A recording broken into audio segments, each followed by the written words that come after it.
রাধে রাধে।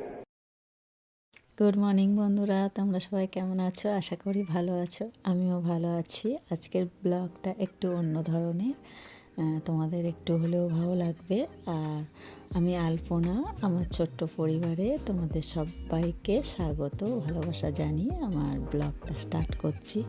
আর অন্য রকম বললাম কেন সেটা তোমরা দেখো, অবশ্যই বুঝতে পারবে। আর কেউ যদি আমার পরিবারে নতুন হও, ঝটপট আমার চ্যানেলটাকে সাবস্ক্রাইব করে দিও। আর আমি বেশি গুছিয়ে কথা বলতে পারি না, একটু মানিয়ে গুছিয়ে নিও। তো তোমাদের আশীর্বাদ আমার খুব দরকার, তো ভালোবাসা জানিও। তো আমি দেখো, আর ওদিকে বারাইপুরে গেছিলাম, আগে কিছু ঠাকুরের তোমাদেরকে দর্শন করিয়ে দিলাম। আমি একটু বারাইপুরে মেকআপ গেছিলাম, তো সেখানে আমি একটুখানি ভিডিও করেছিলাম। আমার বান্ধবী ডেকেছিল ক্লাস করে, তো ওখানে গেছিলাম। তো ওখান থেকে আমি একটু ভিডিও করে এনেছিলাম ম্যাডামের বাড়ি বারুইপুরে। তো ওখানে ওনার ঘরে কি সুন্দর ঠাকুর ঘর। আমি বেরোনোর সময় দেখলাম যে, ঢোকার সময় চোখে অতটা খেয়াল করিনি, তো বেরোনোর সময় দেখলাম যে ম্যাডামের ঘরে এত সুন্দর ঠাকুরগুলো মানে প্রতিষ্ঠা করা আছে। আর আমার দেখে খুব পছন্দ হলো, তো আমি তাই একটু ভিডিও করলাম, বেশিক্ষণ করিনি। তো একটুখানি ভিডিও করে নিয়ে এলাম। তো এসে আমি দেখো আবার ফের বাড়িতে গাছগুলো এনেছিলাম, সেই পাটুলিতে বেড়াতে গেছিলাম। তোমাদেরকে নেক্সট আগের ব্লগকে দেখিয়েছি যে আমি পাটুলিতে গেছিলাম। তো ওখান থেকে কিছু গাছ নিয়ে এসেছিলাম। এবার গাছগুলো তো ঠিক করতে হবে, আর আমাদের মাঠে মাটি নেই। তো মাটি নেই, তখন আমি কি করব, চলে গেছিলাম রাস্তায়। রাস্তার ওখানে পাইপ লাইন খুঁড়ছে, তো পাইপ লাইনের জন্যে মাটিগুলো রাস্তা দিয়ে খুঁড়ছে। তো আমি ওখান থেকে কিছুটা মাটি নিয়ে চলে এলাম। ওখান থেকে নিয়ে এসে গাছগুলো পরপর করে একটা করে টবে লাগিয়ে দিলাম। আর তোমরা বলো যে কোন গাছটা সব থেকে তোমাদের ভালো লেগেছে। আমার তো সবগুলোই ভালো লেগেছে, তোমাদের কিরম লেগেছে অবশ্যই বলো আমাকে। আর তারপরে গাছগুলো লাগিয়ে আমার ওপরে ব্যালকনিতে তুলে দিলাম। তো তোমাদের তো ওপরের ঘর কোনো দিন দেখানো হয়নি, নেক্সট ব্লগে আমি অবশ্যই দেখাবো যে ওপরের ঘরটা। তো ওখানে লাগিয়ে দিলাম, লাগিয়ে দিয়ে আমি চলে গেছিলাম।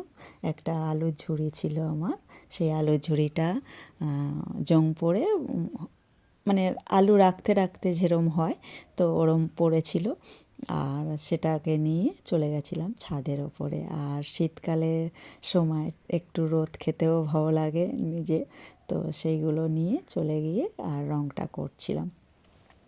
কেন, বর করে দেয় বাড়িতে, তবু আমি ভাবলাম যে আমি নিজে করি, চেষ্টা করি। তো ওটাকে নিয়ে রং করে আর ভালো করে রংটা করলাম, করে ছাদে রোদ খায়াতে রেখে এলাম। আর আমাদের পাশের বাড়ি একজন বোন এসেছিল, পাশের বাড়ি না একটু দূরে বোন এসেছিল। সে বলল, দিদি আমি বেড়াতে যাব, আমার একটু নেল আর্ট করে দাও। তো আমি বললাম ঠিক আছে চলে এসো। তো চলে আসতে আমি নেল আর্ট করে দিলাম। দেখো প্রথমে ফাইল করে নিয়েছি, আর আমি মোটামুটি যেটুকু পারি তো সেটুকু তোমাদের সাথে শেয়ার করি। কেউ যদি আমার নেল আর্ট করতে চাও অবশ্যই আমাকে জানিও কমেন্টে। আর আমি চেষ্টা করব, আমি বাড়িতে গিয়েও করি, আর আমার কাছে বাড়িতে এলেও আমি করে দিই। তো আমি অতটা গুছিয়ে কথা বলতে পারি না, কিন্তু আমাকে একটু মানিয়ে গুছিয়ে নিও তোমাদের। আমি চেষ্টা করি সব সময় যে একটু ভালো করে যাতে গুছিয়ে কথা বলতে। তো দেখো, আর ও কোনো দিন জানো তো নেল আর্ট করেনি, আর ওর হাতে কোনো দিনই নখ ছিল না। তো ও বললো, আমার অনেক দিনেকার শখ, তোমাদের হাতে কি সুন্দর নখগুলো থাকে, আমার কোনো দিনই নখ থাকে না। তো তুমি যেরম পারো বুঝে আমাকে একটু করে দিও। তো আমি সেই অনুযায়ী ওকে আমি একটু ছোট থেকে একটু বড় করে দিলাম। একদম ছোট করিনি আর একদম বড় করিনি। আর আমাদের হাতে আমরা বড় রাখলেও আমাদের অভ্যাস আছে, কিন্তু ওর তো অভ্যাস নেই, তাই একটু ছোট ধরনেরই করে দিলাম। করে দিয়ে শেপটা করে দিচ্ছি। আচ্ছা, তোমাদেরকে বলি যে কোনো দিন নল করো না, কোনো দিন তাদের হাতে নখ নেই, তারা চেষ্টা করবে সবসময় একটু ছোট ধরনের করতে, না হলে একটু অসুবিধা বেশিই হয়ে যায়। তো অনেকে বলে না, তো আমি বলে দিচ্ছি আমার যেটুকু অভিজ্ঞতা আমি তোমাদের সাথে শেয়ার করছি। আর যাদের নখ নেই তাদের অল্প ছোট্ট করা ভালো ওটা। তো তারপরে দেখো আমি ঝটপট করে একটুখানি নখগুলো করে নিচ্ছি আর তোমাদের সাথে শেয়ার করছি আর বলি তোমাদের। আর আমি এখন বাড়িতেই রয়েছি, এখন পার্লারে কাজে যাচ্ছি না। কেন সেটা আমি তোমাদেরকে পরে জানাবো যে কেন যাচ্ছি না, কি দরকার, আমি এখন বাড়িতে কেন বসে আছি। আর বাড়িতে থাকলে মেয়েদের কত কাজ থাকে তোমরা তো সবাই জানো। আর আমি বাড়িতে থাকতাম না তার মানে কত কাজ থাকে সারাদিন। একটুখানি সকালে ঝটপট করে একটুখানি কাজ করে আর বেরিয়ে যেতাম 10টার সময়, 10:30 11টার মধ্যে, আমার 11টার মধ্যে ঢুকতে হতো, তো বেরিয়ে যেতাম। আর এখন সারাদিন আমি কাজ করছি, বাড়িতে আছি যখন আস্তে আস্তে একটু হলেও কাজ করে নিচ্ছি। তাই বাড়িতে যে কোনো ক্লায়েন্ট এলে ফেরত তো দেওয়া যায় না, এইটুকু এখন কাজ যখন পারি তখন তো করতেই হবে। তো শরীর খারাপ খুব হলে তখন করি না, হয়তো না হলে করেই ফেলি। তো দেখো ঝটপট করে আমি শেপে নিয়ে চলে এসেছি। তো তোমাদের কিরম লাগছে অবশ্যই আমাকে জানিও। আর আমি চেষ্টা করি যতটা ভালো করার। আর তোমাদের সাথে আর আমার বর কোনো দিন বাধা দেয় না, আমার যেটুকু আমি যে কাজই শিখবো বলি, তো আমার বর কোনো দিন বাধা দেয় না, আরও আমার উৎসাহ দেয় যে তুমি হ্যাঁ করো, পারবে। আমি যদি বলি পারবো কি না, হয়তো না, ও বলে হ্যাঁ পারবে, তোমার যদি মন হয় তুমি চেষ্টা করো, পারবে তুমি কাজটা।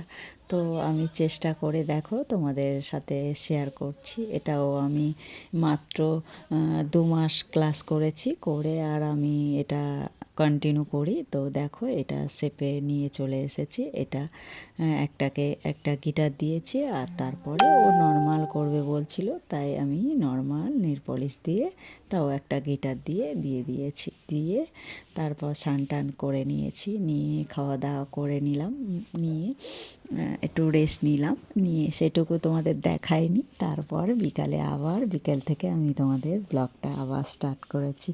এটা বিকেলে গিয়ে আমি ব্যালকনির মধ্যে গাছগুলো জল দিচ্ছি আর ছিলাম, কিন্তু পরে দেখলাম যে বাইরে গান চলছিল, গানের আওয়াজটা বেশি শোনা গেছে, তো সেই জন্য আমার কথাগুলো বেশি শোনা যায়নি।